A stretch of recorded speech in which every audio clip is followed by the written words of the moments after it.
నేను మీ డాక్టర్ పూర్ణిమ fertility centre Karimnagar. So చాలామంది రికరెంట్గా infections అని చెప్పి వస్తూ ఉంటారనమాట.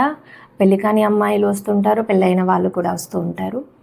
సో మరి ఇంత రికరెంట్ ఇన్ఫెక్షన్స్ వస్తున్నప్పుడు మేము ఇచ్చే ట్రీట్మెంట్తో పాటు మీరు పాటించాల్సిన జాగ్రత్తలు ఏంటి అన్నది నేను ఈరోజు ఈ వీడియోలో ఎక్స్ప్లెయిన్ చేస్తాను.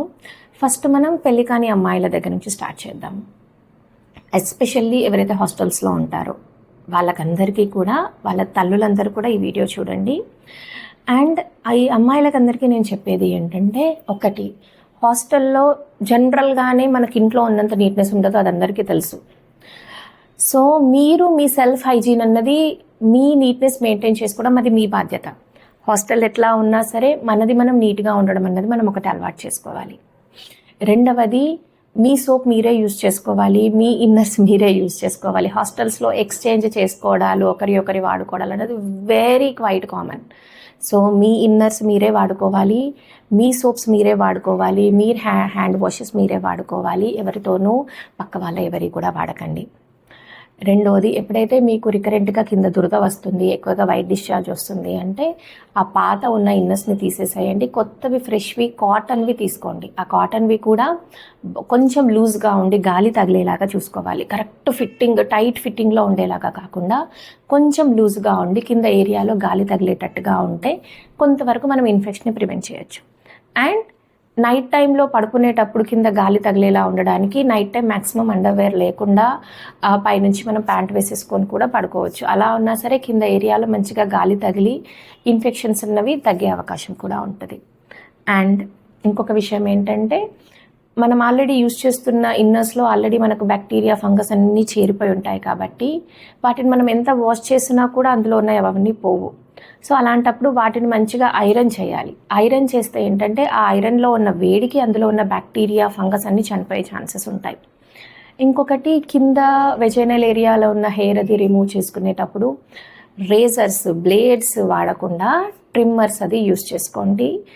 అండ్ ఈ నెయిల్స్ అన్నవి చాలా మంచిగా పొడుగ్గా పెంచుకొని మెయింటైన్ చేయడం అన్నది బాగా అలవాటు అయిపోయింది అందరికీ. అట్లా బాగా పొడుగ్గా ఉండడం వల్ల ఏంటంటే, ఒకటి, మనం కింద హైజీన్ మెయింటైన్ చేయలేము. రెండవది, ఆ నెయిల్స్లో కూడా మనకు బ్యాక్టీరియా, ఫంగస్ అన్నీ ఉండిపోయి కూడా మనకి ఇన్ఫెక్షన్స్ రిపీటెడ్గా వచ్చే ఛాన్సెస్ ఉంటాయి.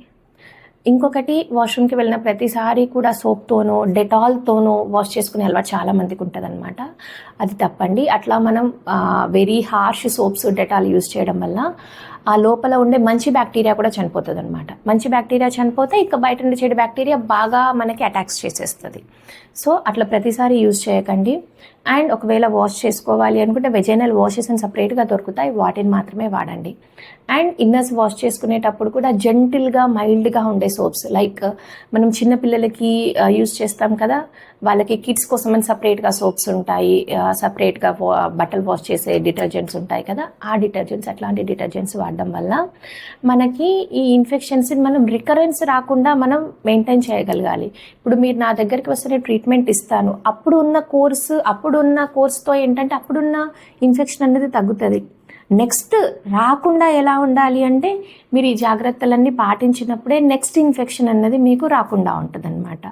సో తల్లులందరూ కూడా ఈ వీడియో చూసి ఇందులో ఉన్న పాయింట్స్ అన్నీ కూడా మీ పిల్లలకి దగ్గరుండి చెప్పి వాళ్ళతో అవన్నీ పాటించేలాగా చూడండి. సో దట్ ఈ ఇన్ఫెక్షన్స్ రిపీటెడ్గా రాకుండా వాళ్ళకి మనం ఒక సొల్యూషన్ ఇచ్చి నెక్స్ట్ ఎట్లా ముందుకెళ్ళాలి అన్నది వాళ్ళకి హెల్ప్ చేసిన వాళ్ళం అవుతాం. Thank you.